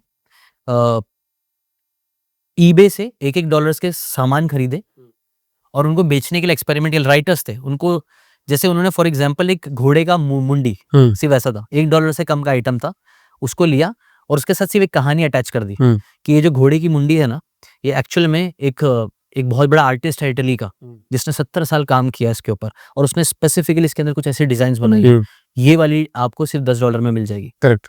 प्रोडक्ट सेम था, हाँ, उसके साथ सिर्फ एक कहानी उन्होंने अटैच करे, वही प्रोडक्ट उन्होंने $10 $20 का बेचा। और ये उन्होंने 1-2 पे नहीं, उन्होंने मतलब हंड्रेड्स ऑफ प्रोडक्ट खरीदे और उनका जो आरओआई आया सिर्फ स्टोरीज ऐड करके वो 16,000% था। तो ये जब ये आपने आंसर दिया, ये कोई कहानी नहीं थी, हम्म, ये एक सटीक आंसर था। तो मेरे ऑडियंस के लिए ये एक आंसर हो गया। हाँ, वही वर्ड्स देखो, अपने हमने इससे पहले भी पॉडकास्ट किया है, उसमें हमने बोला था वर्ड्स, आप स्टोरी किसको मानते हो ये तो आपका डेफिनेशन है। करेक्ट। ये भी कहानी है, क्योंकि इसके अंदर हमने क्या किया, मैंने एक बार एक राइटर था, उसने ये लिया, उसने ये किया, ये भी एक तरीके से कहानी है। Absolutely right. हाँ, तो देखो जैसे आज भी है ना, मैंने एक चीज नोटिस किया कंटेंट क्रिएशन में, चाहे वो पॉडकास्ट हो, चाहे रील्स हो, चाहे कुछ भी हो, अगर आप अच्छी कहानी बोल सकते हो तो रील्स भी चलेगा। अगर आप पॉडकास्ट 3 घंटा किसी को बैठाना है, आज के टाइम में बताओ आप 3 घंटा लोग कहाँ बैठ रहे हैं? 3 घंटा लोग तो मूवी में बैठते हैं, बस मूवी क्या है? कहानी है, कहानी है, पर वो एंटरटेनमेंट है। बट उससे सीख भी सकता है। पता नहीं मूवी से कौन सीख रहा है, मेरे को तो लगता नहीं कि मूवी से एक भी आदमी कुछ सीखा होगा। एनिमल मूवी से जरूर बहुत कुछ लोग बहुत कुछ सीखे होंगे, ठाए ठाए ठाए ठाए ठाए। बाकी आज तक का रिकॉर्ड है, कोई आप ऑडियंस जैसे फाउंडर्स है, कोई भी कमेंट करके बताएगा कि यार मैंने इस फलाना मूवी से सीखा था। कोई मूवी से कुछ नहीं सीखता, सिर्फ वो एक एंटरटेनमेंट पर्पस के लिए होती है। हाँ, तो अगर मूवीज को वैसा देख रहे तो ठीक है। किताबों से तो हाँ सीखते हैं, जैसे किताब भी क्या है, लोग किताब कई बार पढ़ लेते हैं क्योंकि इंटेंशन, मतलब वो इंटेंशन नहीं होना चाहिए Intention। कि भैया कि जब मैं मूवी देखने जाऊंगा तो सीखने जाऊंगा, नहीं नहीं, ये इंटेंशन नहीं होता। मैं पढ़ूंगा तो मैं सीखने के हिसाब से पढ़ूंगा। हाँ, मैं पॉडकास्ट देखूंगा तो सीखने के हिसाब से पॉडकास्ट देखूंगा कि भैया कि यार ये क्या बात बोल रहे हैं, क्या मैं इसमें कुछ लिख सकता हूँ, क्या क्या इनकी बात मेरे बिजनेस में इम्प्लीमेंट हो सकती है, क्या वो सारी चीजें इंपॉर्टेंट है। ये एक बहुत प्यारी बात बोली आपने सर, इंटेंशन बहुत इंपॉर्टेंट। जिस इंटेंशन से आप जा रहे हो, मूवी का इंटेंशन ये है कि एंटरटेनमेंट, तो एंटरटेनमेंट के लिए देखो। सीखने की तरफ जा रहे हो तो मे बी कुछ मूवीज आपको थोड़ी बहुत चीजें सिखा सकती है। जैसे मुझे 3 इडियट्स बहुत पसंद है। 3 इडियट्स मूवी ना, मैंने वही कामयाबी के पीछे मत भागो, काबिल बनो, अपने आप कामयाबी झक मार के आएगी। ये वाली लाइन एक्चुअली मैं बिलीव करता हूँ। अगर आप एक काबिल इंसान हो ना, आपके अंदर कुछ दम है, आपके अंदर वैल्यूज है, और ये चीज इंडियन ऑडियंस के लिए बहुत जरूरी है, शायद एंटरप्रेन्योर्स के लिए शायद इतना काम की ना हो, बट हाँ, एक हमारे पास यूथ बहुत है, ऐसा नहीं कि जॉब्स नहीं है, काबिल यूथ कम है, स्किलफुल। मैं एडिटर आज हायर करने जाता हूँ, 100 लोग में से 1-2 हीरा मिलता है मुझे, अच्छा जो अच्छा काबिल है, बाकी सब हवे में है। तो स्किल्स अपग्रेड कोई नहीं कर रहा ना, हाँ, स्किल्स का काबिल नहीं कोई बन बात रहा नहीं कर रहा। वो काम किसी को नहीं करना है इंडिया में। सबसे दिक्कत जो नारायण मूर्ति बात कर रहे हैं 72 घंटे काम करने की, वो वही बोल रहे हैं कि काम करो। काम कोई नहीं करना चाह रहा, पैसा सबको चाहिए। वो 1 करोड़ सबको चाहिए। 1 करोड़ पूरा आदमी होता है सर, आत्मा नहीं होते, पूरा आदमी जैसा दिखता है 1 करोड़ रुपए। हाँ, कैसे कमाएगा कोई, मतलब आप समझ रहे हो, आपको भी आज 10 साल हो गए काम करते करते, कितना पैसा कमाएगा वो आप जानते हो कि कैसे कमाया आपने। बट सबको तो 1 करोड़ रुपए मैंने पहला अभी करोड़, चाहिए। पहला करोड़ जो कमाया मैं बताता हूँ, कंटेंट से कमाया मैंने पहला करोड़। मैंने पहली बार जब पहला करोड़ कमाया था ना, वो एक अलग ही फीलिंग होती है, पता नहीं क्योंकि वो दिमाग में इतना बैठा है, करोड़ करोड़ की बातें इतनी, करोड़पति करोड़पति इतनी बार बैठा था ना कि ऐसे दिमाग में था कि यार करोड़पति बनना है। तो पहला करोड़ जो मैंने कमाया ना भाई, मतलब एक साथ कम टाइम में वो मैंने एक कोर्स बना के कमाया था। और वो कोर्स कैसा था, मैंने सीकेन पे मैं वीडियोस बनाता था। मेरी जो टारगेट और जो ज्यादा मेरी ऑडियंस देखती है ना सीकेन पे, वो थोड़े यंग है। अभी धीरे धीरे वो यंग से मैच्योर हो रहे हैं, मैं अच्छा देख हो रहा हूँ। गया, हाँ 25 से 35 ज्यादा हो गया अब, पहले ज्यादा 18 वाले ज्यादा थे। तो वो टाइम की जो ऑडियंस थी ना, उन लोग का सबसे बड़ा कंफ्यूजन ये था कि भाई मैं जिंदगी में करूँ क्या। और ये एंटरप्रेन्योरशिप का बहुत प्यारा क्रक्स है। पैसे कब आता है, जब लोगों की प्रॉब्लम सॉल्व करते हो। मैंने देखा कि मेरी जो ऑडियंस की प्रॉब्लम है ना, वो मैक्सिमम लोगों को पता ही नहीं उन्हें जिंदगी में करना क्या है। तो और मैंने बनाया था course how to find your passion का, मनी बैक गारंटी के साथ। मनी बैक गारंटी भी क्यों रखना है, क्योंकि लोगों को रिस्क नहीं फील होना चाहिए। स्टार्टिंग का रेजिस्टेंस बिजनेस करने के टाइम, कई बार ये लोग गलती करते हैं कि स्टार्टिंग पॉइंट ही बहुत फ्रिक्शन वाला रखते हैं। करेक्ट। कि भाई मेरे पास बहुत प्यारा प्रोडक्ट है, लेकिन इसके लिए आपको 10 लाख रुपए देने पड़ेंगे। एक पोजीशनिंग करके की जा सकती है, ब्रांडिंग करके की जा सकती है, लेकिन अगर आप स्टार्ट कर रहे हो तो ऐसा मत करो। आप स्टार्टिंग कर रहे हो तो पहले केस स्टडीज बनाओ, टेस्टिमनीज क्रिएट करो। 10 लोग आपके बारे में बोलेंगे हाँ 10 लाख का वर्थ है तो बिक जाएगा, डायरेक्टली बेचने जाओगे नहीं बिके। तो खैर वहां पे ना मैंने एक 2000 का प्रोडक्ट बना के बेचा मनी बैक गारंटी के साथ, and with in few months I made 35 lakh rupees. 30-35 lakh रुपए मुझे कुछ दिनों में बन गए, कुछ दिन या कुछ महीना पकड़ लो। मैंने टाइम कभी मैं कैलकुलेट नहीं करता था, बट पहला करोड़ हुआ तो मेरे को रियलाइज हुआ कि हाँ भाई 1 करोड़ हो गया इससे। क्या किया पैसों का? मैंने सेव करके मैंने घर खरीदा हुआ था। मेरा पार्टनर है, मैं भी अकेला सिर्फ पैसा वो नहीं लिया था मैंने, मेरा पार्टनर भी था। और हाँ, उसमें से एक बहुत बड़ा अमाउंट मैंने इन्वेस्ट किया समरी बोर्ड पे। वो पैसा वापस आपने इन्वेस्ट कर दिया आपके बिजनेस में। मतलब लग्जरी करने में तो नहीं किया। कौन सा फोन है आपके पास? अभी तो ये लिया, ये मुझे गिफ्ट में मेरी वाइफ ने दी। हाँ। और लग्जरी आइटम क्या क्या लिया आपने मतलब अभी तक? मेरा जो सबसे मोस्ट एक्सपेंसिव चीज मैंने जो खरीदी वो घर है, जो 1.5 करोड़ का घर खरीदा मैंने तो मुंबई में। घर तो एक्सपेंस नहीं है ना, घर तो एसेट है। तो लग्जरी है ना, लेकिन जो घर है मेरा आज एक अच्छी सोसाइटी में है। हाँ। तो वो मैं मतलब एसेट, पहले नेसेसिटी थी ना वो तो। नहीं उस लग्जरी तो बाद में बन गई। मतलब पहले आपको घर खरीदना से नेसेसिटी। पहले मैंने जो घर, नहीं मेरे साथ तो अगर सिर्फ नेसेसिटी के लिए तो मैं रेंट भी कर सकता था। रेंट पहले मैंने रेंट ही किया। मैंने पैसे जमा किया, पहले जो यूट्यूब से पैसे आए मैंने पहले जमा किया, और मैं रेंट पे 18-15 हज़ार का रेंट था। मैं जहाँ रहता हूँ LIG कॉलोनी में रहता था, इतना कुछ रेंट का टेंशन नहीं था। तो चौल में रहता था, चौल से बिल्डिंग में गया। एक टाइम पे तो यही सपना था कि बिल्डिंग में रह लूँ। चौल वालों के लिए बिल्डिंग सपना होता है, बिल्डिंग वाले के लिए है एक फिर मेंशन का, वो तो बनता रहता है। बट हाँ, तो बिल्डिंग में रेंट पे आराम से रह रहा था, जिंदगी वहाँ पे भी ठीक ठाक ही चल रही थी। बट नहीं था कि अच्छी सोसाइटी में रहना है, जहाँ पे अपना मतलब कुछ वो एंट्री मारो, लिफ्ट हो। लिफ्ट भी सपना था मेरा वाले। इसका एक कई लोगों का हंसी है, लेकिन जब आप चौल में रहते हो ना, वो सीढ़ी वाले घर में रहते हो जहाँ पे वो आवाज आए पर पानी टपकता रहे, तो मुझे लगता है वो लिफ्ट भी एक लग्जरी होती है। तो खैर वो लग्जरी मैंने लिया। फाइनेंशियली मुझे कई लोग बोलते हैं सेन डिसीजन नहीं है, बट वो इमोशनल डिसीजन था, and I agree and I love. हाँ, तो वो लग्जरी नहीं है। मैं तो लग्जरी नहीं मान रहा हूँ इस चीज को। लग्जरी में जैसे आपको बहुत सॉलिड गाड़ी हो, हाँ, तो वैसा तो जो मोस्ट एक्सपेंसिव सॉलिड है तो यही कार हो है। आपके पास कुछ। मेरे पास ऐसा लैपटॉप कुछ- है जो 2 लाख 2.5 लाख का लैपटॉप लिया था अपना, वो भी काम से रिलेटेड था। तो मैं बहुत ज्यादा लग्जरी में स्पेंड किस चीज में पसंद करता हूँ, वो ट्रैवलिंग। मैंने बोला ना, मुझे फ्रीडम बहुत पसंद है। करेक्ट। तो घूमने फिरने के लिए 3-4 लाख रुपए खर्च हो जाते हैं, मुझे जरा भी फर्क नहीं तो पड़ता। फ्रीडम आप घूमने को मानते हो? मतलब एक तरह से देखा हाँ। जाए कि आप घूमने के लिए फ्री हो, तो इसका मतलब आप फाइनेंशियली फ्री हो। मुझे ऐसा लगता है, मतलब मुझे ऐसा, मतलब मूवमेंट है, अगर मैं कहीं बंधा हुआ नहीं हूँ तो मेरे लिए वो फ्रीडम है। अगर मेरा कल मन करे दुबई जाने का, मैं जा सकता हूँ, मेरे लिए वो फ्रीडम है। तो एक बात बताओ, फिर अगर कोई फाउंडर है, अगर वो कंटेंट क्रिएटर्स कंटेंट से अगर पैसा बनाना चाहता है, तो क्या क्या वेज हो सकते हैं उसके पास कंटेंट से पैसा बनाने के लिए? ओके, तो सबसे पहले एक बहुत बड़ी गलतफहमी लोगों को यही होती है, फाउंडर्स को भी यही होती है कि भाई मेरे को पैसे कमाने के लिए बहुत सारे सब्सक्राइबर्स या फॉलोअर्स चाहिए। मैं एक ऐसे इंसान को जानता हूँ जो मेरा फॉलोवर ही है, मुझे पहचानता है, धवल आई थिंक उनका नाम है। उन्होंने सिर्फ 300 सब्सक्राइबर से 35 लाख रुपए कमाए। 300 सब्सक्राइबर से 35 लाख कैसे कमा सकता है कोई? हाँ, बहुत इंटरेस्टिंग ये बात ही, मैंने भी यही पूछा कैसे भाई। बात ये थी ना कि जैसा आपका भी है, वो जो कंटेंट बना रहा था उसकी मार्केटिंग एजेंसी। धवल मुंबई में है। हाँ, आई थिंक धवल, मैं भी जानता हूँ धवल। आई थिंक वो मेरे पॉडकास्ट में आए हैं। हाय। हाँ, देखो फाउंडर है ना कहीं तो फाउंडर टीम से आएंगे ही आएंगे। तो उसने मेरे को बताया था कि मैं 30-35 लाख का बिजनेस धंधा कर रहा हूँ अभी। मैंने पूछा भाई इतने कम सबसे, बोला मेरा बिजनेस है। हाँ। मुझे फाउंडर्स लोग दिखते हैं, उसमें से 10 लोग मेरे आ गए, तो 10 लोगों से 35 लाख नहीं बन सकता क्या? आराम से बन सकता है। मतलब B2B बिजनेस में तो आराम से बन सकता है। एग्जैक्टली। हाँ। यही तो लोग नहीं समझते हैं। मैक्सिमम लोगों का कंटेंट क्रिएशन मतलब अरे मिलियंस ऑफ फॉलोअर्स चाहिए, लाखों लोग देखना चाहिए। नहीं फर्क पड़ता है। अगर आपके पास प्रोडक्ट, मेरी मार्केटिंग एजेंसी है, आपको सिर्फ 1000 लोग डेली देख रहे हैं, मैं 1000 ट्रू फैंस का कॉन्सेप्ट बोला, 1000 लोगों को लेके चलो, उनको सर्व करने पे फोकस करूं, मैं पक्का के 10,000 हो जाएंगे। मैंने जब सीकेन चालू किया ना भाई, तब मार्केट था ही नहीं। इंडिया में सब बोल रहे थे तो बेवकूफ है क्या, बुक समरी कौन बनाता है, प्रैंक्स बना, लड़कियों को छेड़ने वाले, मतलब छेड़ने वाले नहीं, पिकअप आर्टिस्ट वाले वीडियोस बना, वो सब चलेगा। मैं बोला नहीं, वाले वीडियो छेड़ प्रैंक्स होता है जो मस्ती करते छेड़ते काइंड ऑफ, वैसा वाला। बट मैंने बोला नहीं, वैसा वाला नहीं बनाना है। मुझे कुछ ऐसा करना है जिसके लिए मैं 10 साल बाद भी प्राउड फील कर सकूं। करेक्ट। तो वो मेरे लिए बुक्स थी, किताब की भाई नॉलेज लोगों तक पहुंचा पाना मेरे लिए एक बहुत बड़ा सौभाग्य है। तो मैंने वो बोला कि वही करूंगा और उसके लिए मैं आज प्राउड फील कर रहा हूँ। चलो मान लो आज फाउंडर को कोई कंटेंट क्रिएशन की जर्नी में आना हो तो 5 स्टेप क्या होंगे जो उसको करने चाहिए स्टार्टिंग में आज? ठीक है, डन। अच्छा, इससे पहले मैं वो अलग-अलग तरीके थोड़ा-सा सातों बता देता हूँ, एक-एक करके थोड़ा-सा।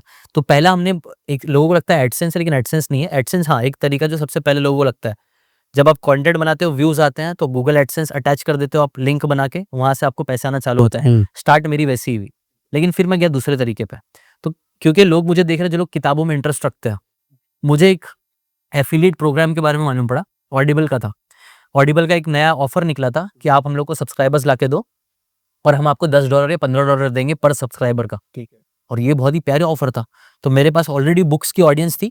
मैं क्या करता था, जैसे डीप वर्क बुक की मैंने समरी बनी, एंड में मैंने बोला अगर इसकी ऑडियो बुक पूरी सुनना चाहते हो तो नीचे ऑडिबल का जाके आप सब्सक्रिप्शन ले सकते हो। करेक्ट। और जब भी कोई सब्सक्राइब करता था उससे मुझे पैसे मिलते थे। हम्म। तो फॉर एग्जांपल यूट्यूब से जब मुझे सिर्फ 20-30 हज़ार रुपए एडसेंस से आ रहे थे, तब मुझे 2-2 लाख रुपए का चेक आया। 2 लाख रुपए के चेक आए? हाँ, वाह। 2-2 लाख मतलब डॉलर्स में आते थे। तो $2000, 3000, मैं देख के मेरा दिमाग खराब हो गया था। पहली बार जब मैंने बोला अरे इतना पैसे, और मैं कुछ एक्स्ट्रा नहीं कर रहा था। हाँ। मैं तो कंटेंट बना रहा हूँ, एक वीडियो बना रहा हूँ सीकेन पे, उससे एडसेंस से भी पैसा आ रहा है, एफिलिएट से भी आ रहा है। तो पहला ज्यादा पैसा मेरे को वहां से आया। फिर मेरे को मेल आना चालू हुआ। थर्ड तरीका पैसे कमाने का, ब्रांड स्पॉन्सरशिप। लोगों ने, जैसे मुझे याद है पहला मैंने जो किया था, आई थिंक कैम्बली का एक प्रमोशन किया था। कैम्बली बेसिकली इंग्लिश स्पीकिंग का एक ऐप था, अभी भी है। उन्होंने मेरे को 70,000 दिया। वाह। इंटीग्रेशन का 1-2 मिनट का इंटीग्रेशन बीच में था, और वो भी मुझे बाद में मालूम पड़ा कि मैं बहुत कम चार्ज कर रहा हूँ, और तब मार्केट बहुत हवा थी, तो तब लग रहा था और होना चाहिए। तो 70,000 में पहली डील। तो अच्छी इंटरेस्टिंग बात देखो सर, कंटेंट एक ही है, उससे एडसेंस से भी पैसा आ रहा है, एफिलिएट से भी पैसा आ रहा है, स्पॉन्सर से भी आ रहा है। एक ही वीडियो मैंने बनाया और उससे 3 सोर्सेस ऑफ रेवेन्यू बढ़ा। तो मैजिक ये है, एफर्ट्स और रिजल्ट्स का जो आउटपुट है ना, वो कंटेंट में बहुत ज्यादा है, वरना मुझे 3 अलग-अलग चीज़ करनी पड़ती। यहाँ पे मैंने सिर्फ एक वीडियो बनाया अच्छा सा। तो तीसरा तरीका ये। चौथा तरीका, मेरे को मेल्स आना चालू हुआ कि भाई जो आप एनिमेशंस बनवाते हो ना, बहुत अच्छे लगते हैं, हमारे लिए भी बना सकते हो क्या? तो हम लोग ने, क्योंकि हम लोग बनाते ही थे, हमने उसको भी चार्ज करना चालू किया। हमने मतलब lakhs and lakhs of rupees के डील्स करे कि हम आपको 1 मिनट का देंगे, इतना ₹1000 चार्ज करेंगे, ₹5000 चार्ज करेंगे, 10,000, 1-1 मिनट का 10-10 हज़ार रुपए भी चार्ज किया, जो कि हम लोग के लिए ईज़ी था, क्योंकि हम लोग बना ही रहता। समझ, तो उससे भी मैंने पैसे कमाए। फिर हमने ना एक चीज़ समझ में आई कि यार, लेकिन ना सर्विस में मुझे एक चीज़ समझ में आई, सर्विस में आपको बार-बार बहुत टाइम देना पड़ता है, तब पैसे मिलता है। मैंने बोला कि चलो बिना सर्विस के कैसे क्या पैसे कर सकते हैं, क्या हो सकता है? तो तब आइडिया आया प्रोडक्ट का। आपके पास एक प्रोडक्ट होना चाहिए जो स्केलेबल हो। तब मेरे को ये, मैंने बोला कि मैं क्या कंटेंट बना सकता हूँ? समरी बोर्ड का आइडिया है? नहीं, तब पहला हाउ टू बिकम वेग आइडिया था। अच्छा, वेग। कि मेरे तरह, जैसे मेरे तरह बहुत सारे लोग हैं। अब अच्छा, अभी तक मेरे को सक्सेस मिल चुकी थी। अभी तक मैं लाखों रुपए कमाना चालू कर दिया। लाखों रुपए कमाना मतलब मेरे लिए बहुत बड़ी सक्सेस है। Correct, correct. है ना? जितना पैसा पूरा साल मेरा दोस्तों को कमा के मिल रहा है, साल भर जॉब करके मिल रहा है, उतना मैं 1 महीने में उससे डबल कमा रहा था। तो मेरे लिए तो ये बहुत बड़ी सक्सेस थी। मैंने बोला चलो सक्सेस के ऊपर प्रोडक्ट बना देता हूँ। एक बनाता हूँ कि भाई कैसे मैंने किया, कैसे क्या करना चाहिए आपको। उसके ऊपर मैंने काम चालू किया। तो पहला चैप्टर था how to find your passion. क्योंकि मैं किताबों को बहुत पैशनेटली पढ़ता था, बनाता था, इसलिए चला। सिर्फ ऐसी पैसे के लिए बनाता तो नहीं चलता। करेक्ट। तो मैंने बोला how to find your passion का एक चैप्टर लिखता हूँ।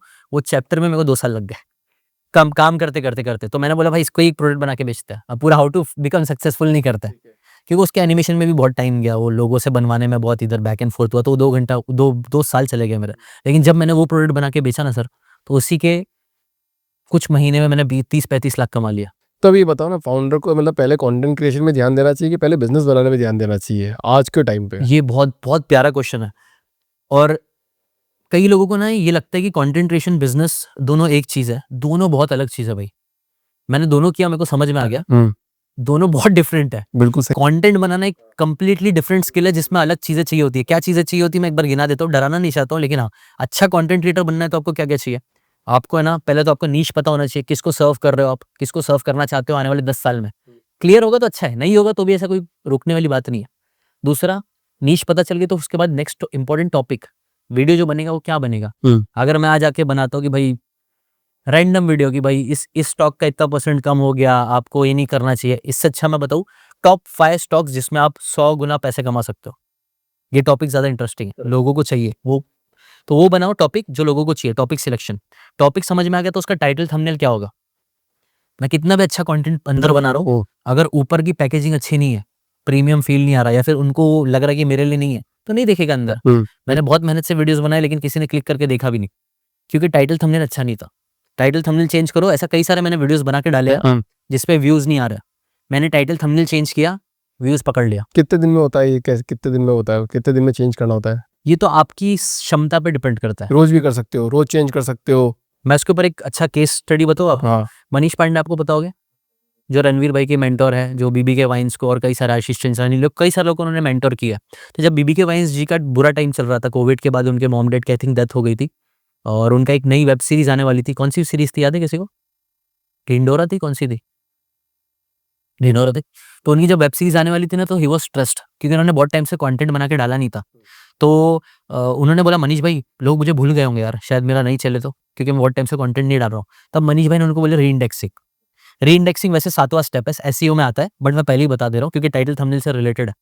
तब उन्होंने एक स्ट्रैटेजी यूज करी, उन्होंने सिर्फ ये किया कि अपने टाइटल थंबनेल्स को चेंज कर दिया वापस से, सेम ओल्ड वीडियो है, टाइटल थंबनेल चेंज किया। तो क्या हुआ, यूट्यूब को लगा कि कुछ तो बदला है, there is some change, algorithm को चेंज पसंद आता है, वो जस्ट करता है।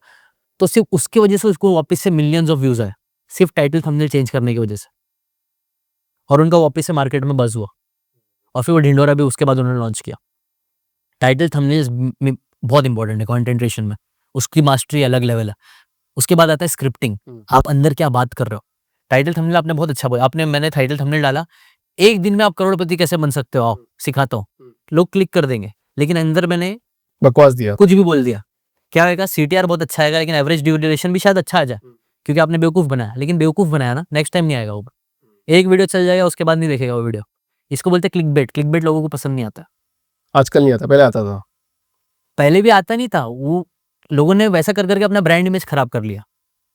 खुद ही क्लिकबेट, लोग अपना कर रहे थे। हाँ, अपने आप बेसिकली अगर देखो ना, आप बिजनेस की तरह सोचो, अगर मैं एक प्रोडक्ट बना के बेच रहा हूँ कि ये प्रोडक्ट से आपके बाल आ जाएंगे, लोग अट्रैक्ट बहुत होंगे, शायद खरीद भी लेंगे, लेकिन एक टाइम बाद गाली देंगे। Correct, correct. आपका ब्रांड वैल्यू एक टाइम बाद तो खराब होगा, कभी ना कभी तो गालियां पड़ना चालू होगी, शायद थोड़ा टाइम लग जाएगा। You can fool some people some time, but not all people all the time. Correct. तो अपना जो सवाल था कि मतलब जो फाउंडर को कंटेंट क्रिएशन पहले करना चाहिए कि बिजनेस पहले बनाना चाहिए, तो अपन वहाँ पे कहाँ है अभी?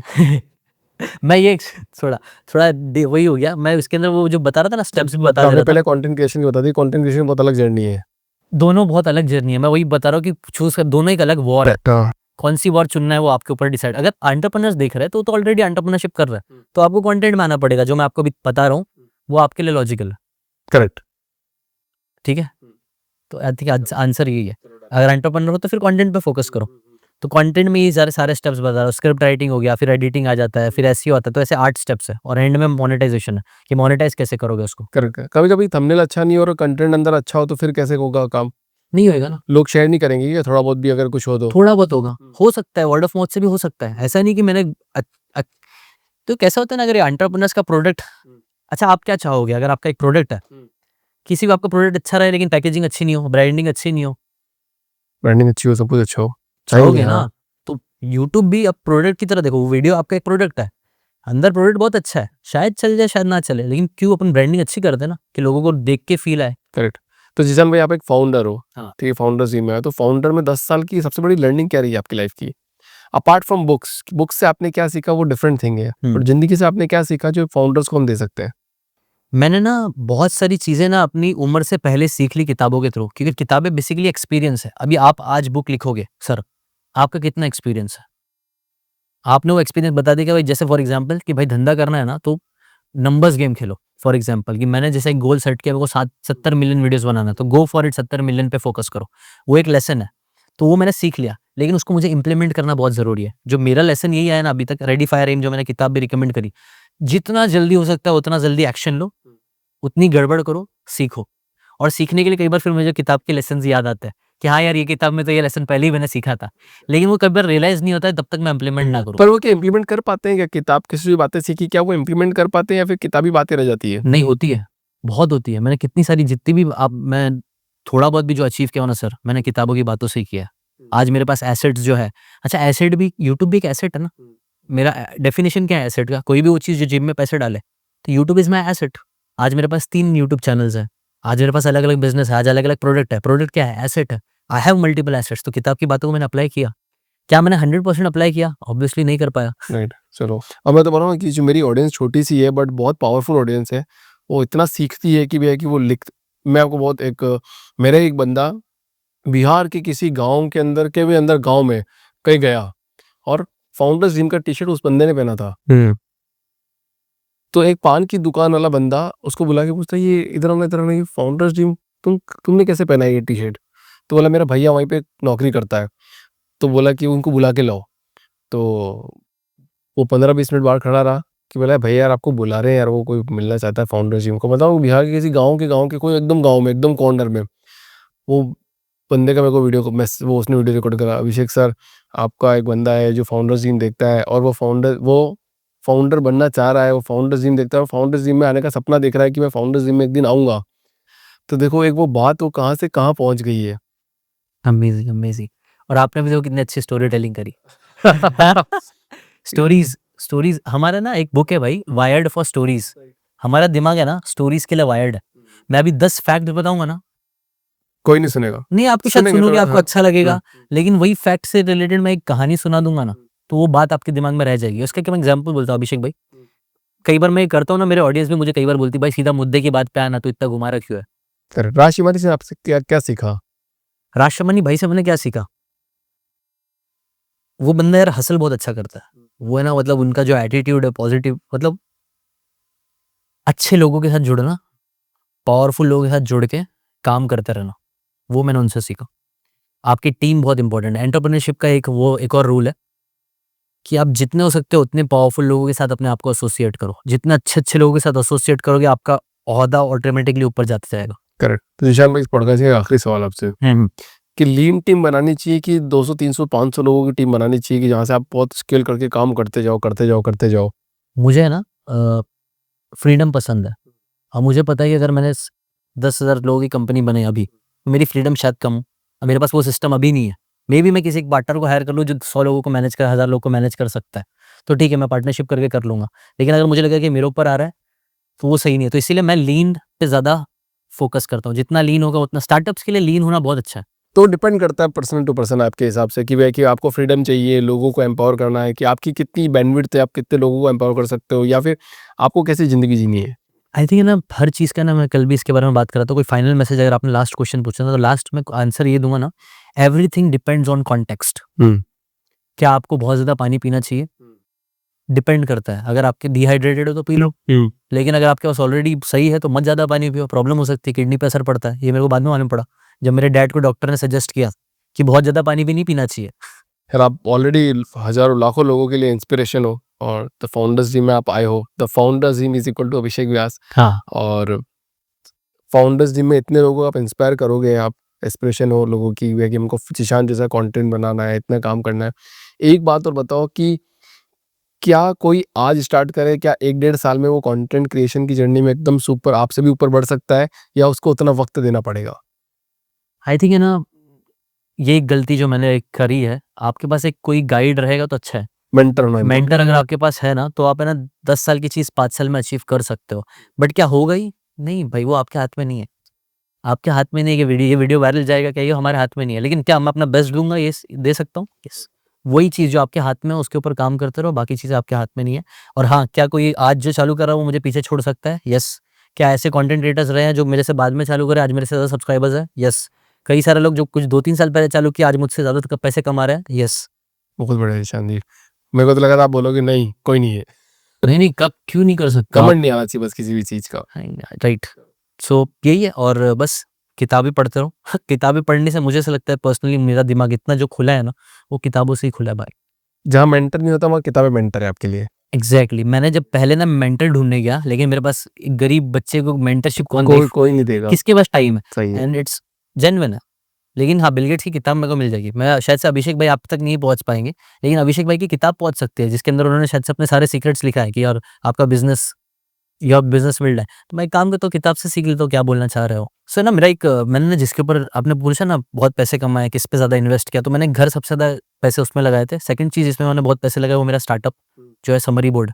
तो मैंने नोटिस किया ना कि एंटरप्रेन्योर्स कई बार लीडर्स जो होते हैं वो रीडर्स होते हैं, लेकिन जो लोग नहीं रीड कर पाते वो भी बहुत बड़ा चंक है जो किताब पढ़ना चाहते हैं। तो उनके लिए हमने क्या किया, हमने उनके बिहाफ में चैप्टर बाय चैप्टर किताब पढ़ी, बेस्ट लेसन को लिया, अपने वर्ड्स में, इजी वर्ड्स में कन्वर्ट करके उसके ऑडियो जनरेट करी, ऑडियो रिकॉर्डिंग करा के उसके पूरा वीडियो बना दिया, ताकि आप मूवी की तरह, वेब सीरीज की तरह किताबों को देख सको, उसकी बातों को सीख सको।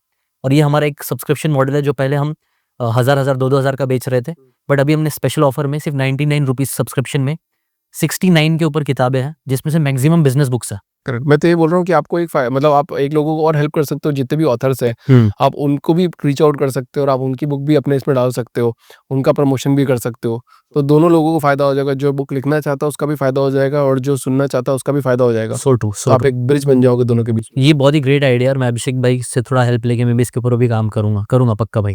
Thank you so much Ishaan भाई for coming in this podcast. Thank you so much. काफी अच्छा लगा आपसे बात करके और अपन कंटिन्यू करते रहेंगे। फाउंडर्स बहुत सटीक बात सुनना पसंद करते हैं, जिस हिसाब से अपन ये पॉडकास्ट बनाया है। और थैंक यू सो मच।